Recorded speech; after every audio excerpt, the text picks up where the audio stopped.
By the end of this video, you will know how you guys can delete all of your messages on Messenger. Now follow the step.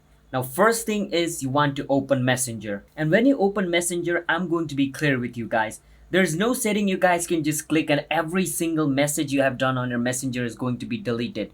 There is one setting for that. It's called deleting your Messenger account.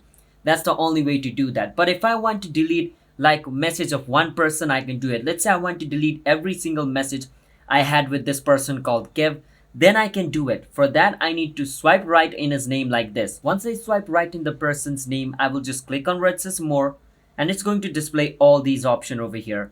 Now, if I click on delete, it's going to show delete this entire conversation. And yes, we want to do that, so we will click on delete. Once we do that, the entire conversation will be deleted permanently and I cannot recover it again. So before doing this action, you need to think that are you sure you want to delete all the message on Messenger? If you are sure, then only do this. Otherwise, I will recommend you not to do this because every single conversation you have, you cannot recover it again. It's deleted.